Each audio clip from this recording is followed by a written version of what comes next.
Dahil kulang na sa oras, sisimula na raw ng COMELEC ang pag-iimprenta ulit ng mga balota sa Biyernes o sa Sabado. Yan ay kahit may mga pinoprosesa pang petisyon sa Korte Suprema. Nakatutok si Sandra Aguinaldo.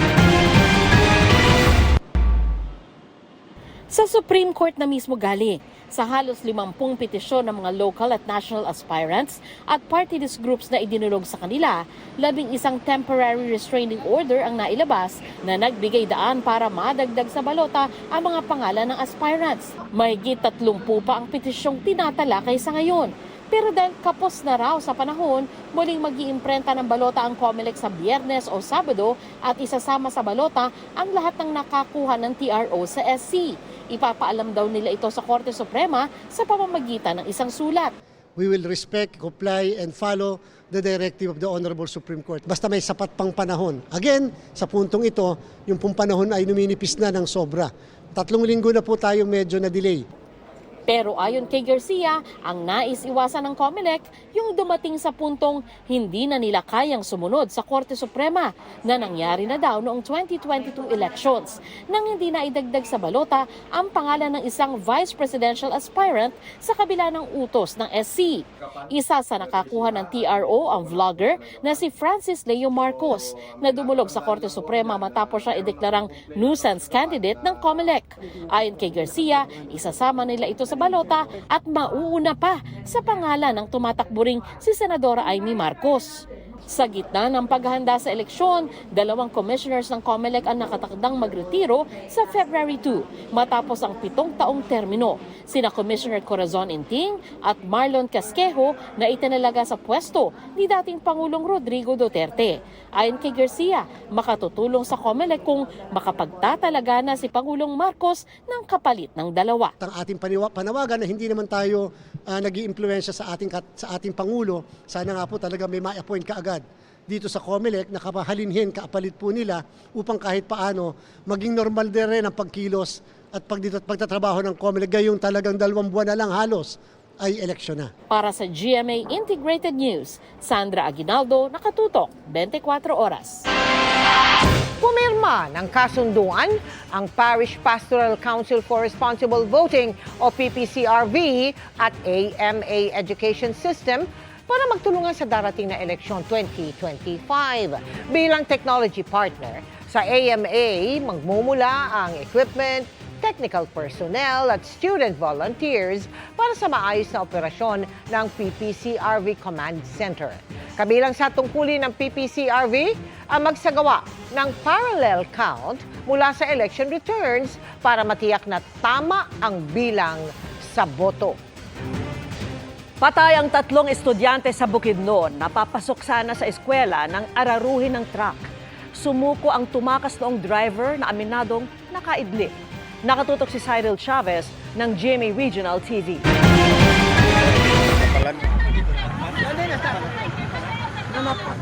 Nakahandusay at wala ng buhay sa gilid ng kalsada ang 3 menor de edad na babaeng ito sa San Fernando, Bukidnon. Ayon sa pulisya, galing ang mga biktima sa kanilang bahay at naglalakad na papunta sa kanilang paaralan para sa panghapong klase nang mabangga ng 10-wheeler truck sa Barangay Kayaga. Nagtamo ng malubhang sugat sa katawan ng mga biktima na kanilang ikinamatay. Pero imbes na tulungan ang mga kawawang bata, tumakas pa umano ang truck driver.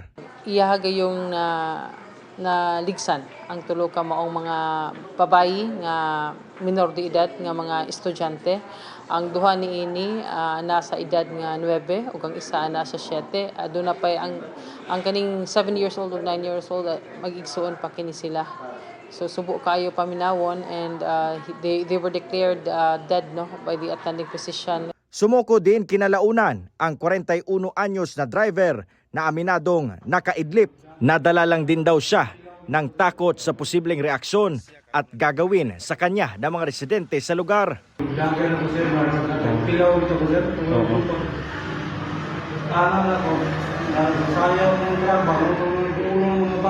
So far wala kita nakita nga adunay palya ka iya pa kanina drivan no sa pila ka kuan kilometro. Kasong reckless imprudence resulting to multiple homicide ang kasong kakaharapin ng driver. Mula sa GMA Regional TV, Cyril Chavez nakatutok 24 oras. Mga kapuso, sa nalalapit na buwan ng pag-ibig, mas dumarami raw ang mga nabibiktima ng love scam. Kaya paalala ng mga otoridad maging alerto sa red flag para hindi maunsyami ang true love. Nakatutok si Oscar Oida. Gwapo, matangkad, matipuno at higit sa lahat, napaka-sweet. Ilan lamang daw yan sa mga katangian kung bakit mabilis umanong na-fall ang dating OFW na si Juliet, di niya tunay na pangalan, sa kanyang naging Romeo online na nagpakilalang isang Norwegian serviceman sa isang dating app. Maputi po siya, sir. Maputi, medyo blonde po yung buhok niya. Maganda yung mata niya, parang blue-blue. Nakakakilig po. Siyempre, tatawagin kang baby. Hindi ko naman po naranasan yun eh. Pero sa paglipas ng panahon, napansin daw ni Juliet na nagiging masyado na munong mausisa ang kanyang online Romeo. Hihiningi niya yung full name ko, magkano ang sahod ko sa isang buwan. Tila allergic din umano sa tawag o video call. Sabi ko, pwede mag-video kahit mga 5 minutes lang, ganyan. Gusto ko lang makita yung mukha mo. Ayaw po talaga niya, ginagawa niya, nagsisend lang siya ng mga picture. Lalo na raw siyang nagduda nang dumating sa punto na nanghihingi na ito ng pera at nang sabihin niyang wala siyang perang maibibigay. Sinabihan pa niya ako, mangutang ka sa amo mo, sabihin mo emergency. Sa puntong ito, napagtanto raw ni Juliet, hindi ito true love, kundi love scam. Kaya akala ko totoo po siya, yung pala scammer. Di baling pangit na siguro, totoo yun. Pag sobrang pogi, mahirap.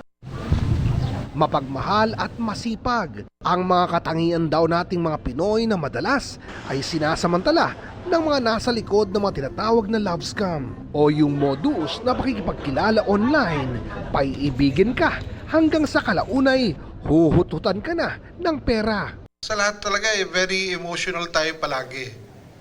And because of this attitude, pwede ka na i-program sa AI. Paano ko gagadyoin ng Pilipino? Naka-profile na tayo. And they know highly vulnerable tayo. And they know ang Pilipino masipag magtrabaho kaya maraming ipon. Kaya tinatarget tayo.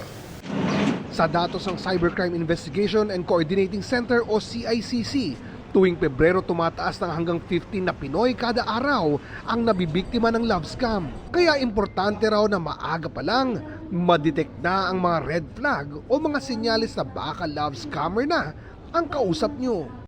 Red flag number 1, ang litrato. Too perfect to be true. Yung tipong yung profile pic niya, sobrang aesthetic. Tapos wala pang tagged photos o friends na totoong tao. Red flag din kung tila allergic siya sa video call. Ayaw makipag-usap sa telepono at laging may dahilan para di makipagtagpo. At ang pinaka-red flag sa lahat, pag humihingi na raw ito ng pera. Kesyo may emergency o di kaya nag-aayang mag-invest. Kaya po yung mga profiles natin, yung mga profiles, napaka-importante po niyan. Ito po para may spot. Kasi ang problem, karamihan ng love scam, LDR, foreigners. So there's no chance to meet. Kaya guys, tandaan, ang love totoo, but so are the scammers. Kaya extra ingat, protektahan di lang ang inyong mga puso, kundi pati na rin ang inyong mga bulsa. Para sa GMA Integrated News, Oscar Oida, nakatutok, 24 oras. Magandang gabi mga kapuso. Ako po ang inyong Kuya Kim na magbibigay sa inyo ng trivia sa likod ng mga trending na balita. Sa Peru sa South America, nahukay daw ang fossil ng pinaniniwalaang ninuno ng isa sa pinaka-nakakatakot na nilalang sa ating karagatan, ang Great White Shark. Gaano na kaya katanda ang shark fossil na ito?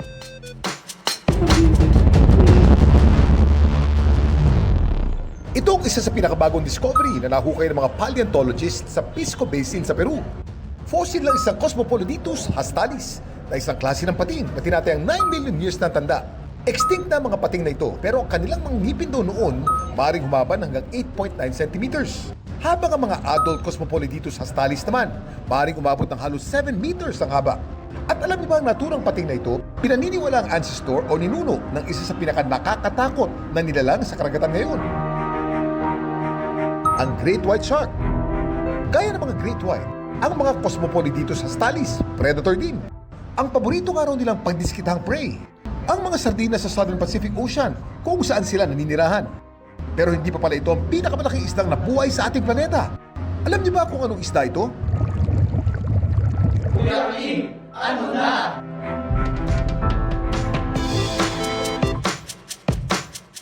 Ang megalodon o Otodus megalodon ang pinakamalaking isdang nabuhay sa kasaysayan. Maaari silang humaba ng 15 hanggang 18 meters o 3 beses na mas malaki kumpara sa mga great white sharks. Dahil wala mga bones o buto o mga pating, karamihan sa mga alam natin tungkol sa dambuhalang isdang ito ay mula sa mga naglalakyan nitong fossil teeth. Gaya nitong mga hawak ko na kasama sa aking fossil collection. Ito po ay nasa mga 5 inches, ito naman ay nasa mga 4.5 inches ang haba. Ang pinakamahabang fossil teeth naman ng megalodon may habang 7.48 inches. Samantala, para malaman ang trivia sa likod ng viral na balita, i-post o i-comment lang, #Kuya Kim, ano na? Laging tandaan, kimportante ang may alam. Ako po si Kuya Kim at sagot ko kayo, 24 oras. Dadalhin na umano sa Korte Suprema ng isang kongresista at ilang grupo ang usapin sa 2025 national budget para mapawalang bisa. Mali at iligal daw kasi ang pagdagdag sa mga blanco sa dokumentong unang niratipikahan ng Kongreso. May sagot naman dyan ang Senate President. Nakatutok si Joseph Moro. Hihilingin ng ilang grupo kasama si Davao 3rd District Representative Isidro Ungab sa Korte Suprema na ipawalang bisa ang 2025 national budget dahil hindi raw ito dumaan sa tamang proseso. Bagay na posibleng maglagay daw sa alanganin sa operasyon ng gobyerno. Ang itinuturo ng Ungab na maling proseso ang pagsisingit-anya ng ilang mga halaga sa budget kahit tapos na ang Kongreso sa legislative process. Dahil naratipikahan na ng parehong sangay ng Kongreso ang report ng Bicameral Committee ng may mga blankong probisyon. For me, uncharted waters pa to. Kasi you can only have a reenacting budget pag walang na-approve na budget. May na-approve na budget i-declare invalid or magmamadali ang Kongreso ulit na magpasa ulit ng budget. It's possible, no? Kasi an error in legislation can be corrected only with another legislation. Talaga. Itinanggi na ng Pangulo na blanco ang pinirmahan niyang General Appropriations Act. Ito na yung batas na nagsasaad ng budget ng gobyerno para sa taong ito. Pero sabi ni Ungab, tama naman na walang blanco ang enrolled bill. Ito yung kopya na hango sa BICAM report na naratipikahan na ng Kongreso at pinirmahan ng Pangulo. Ang problema, ang naratipikahan daw ng Kongreso ay ang BICAM report na may mga blanco na naging kompleto na sa enrolled bill.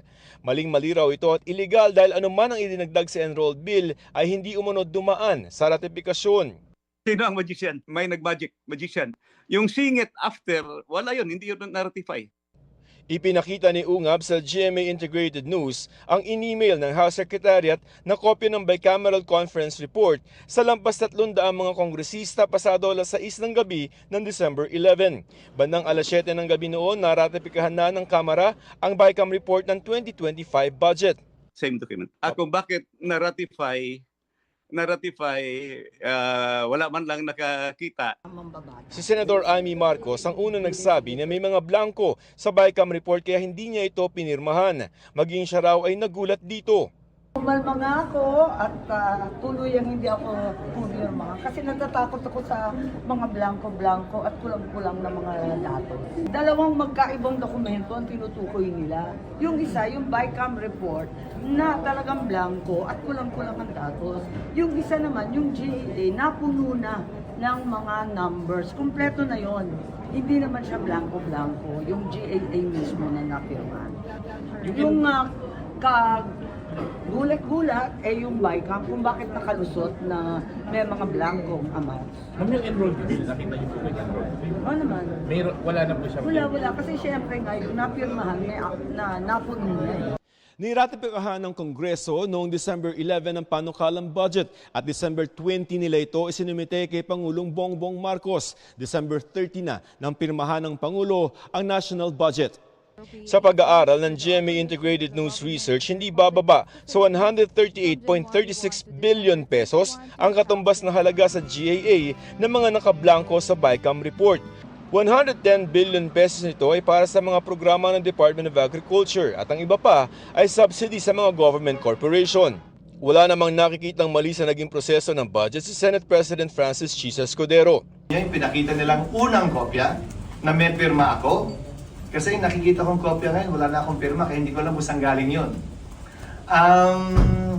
Ay nakasaad doon na otorisado ang Committee on Appropriation and Finance na mag-correct, magpuno. Sinabi din doon sa huling talata ng Bicameral Conference Committee Report, kapag may pagkakaiba ang GAA sa Bicameral Conference Committee Report, ang masusunod ay ang GAA, ang enrolled bill ng GAA. Tingin ni Escudero, palapit ng eleksyon, ang kulay politika ay masyadong matingkad sa ngayon at siguro sa mga susunod na araw, huwag na tayo magulat sa mga dagdag pang mga kwento. hinihingan pa namin ng pahayag si House Speaker Martin Romualdez.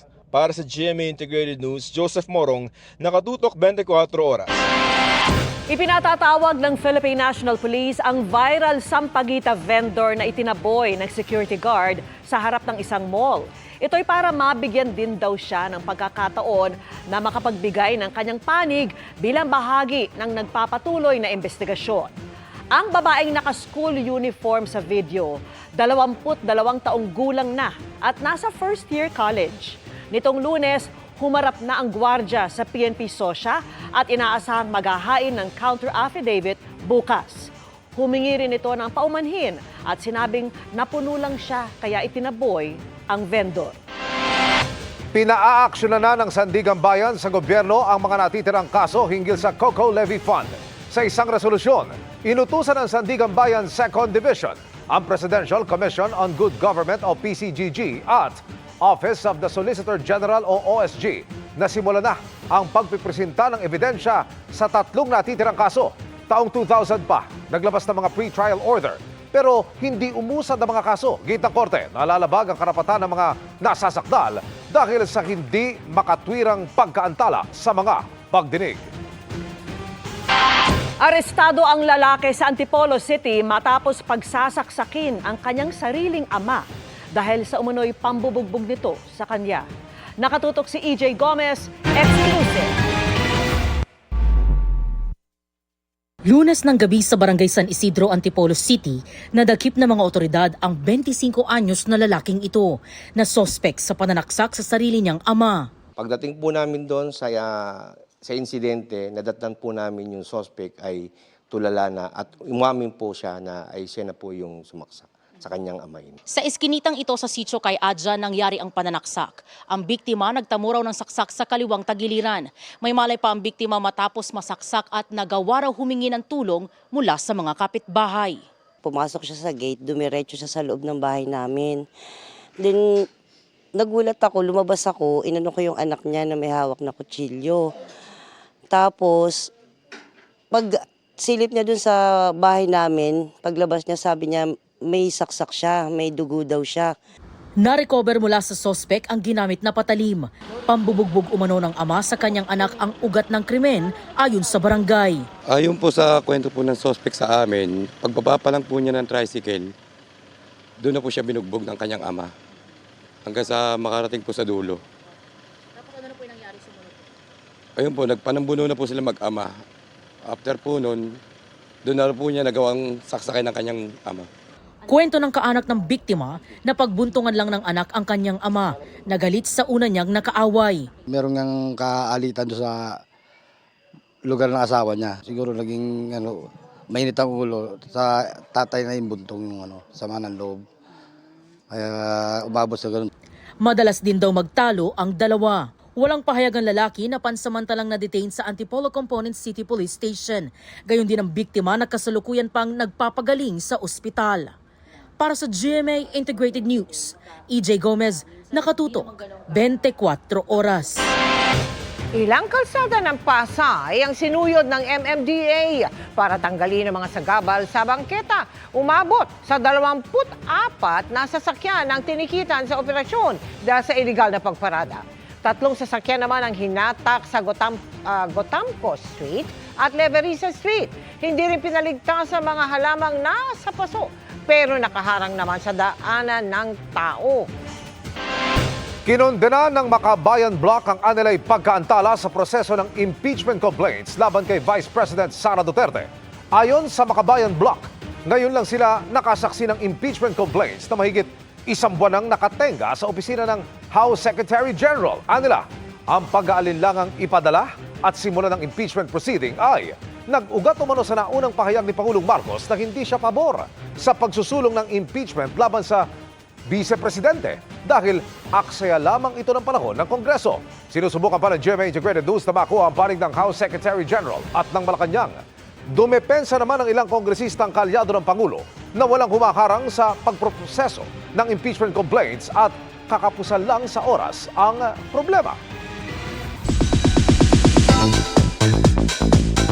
Are they dating? Yan ang tanong ng marami matapos ang tila soft launch ni Mavi Legaspi kay Ashley Ortega sa kanyang Instagram.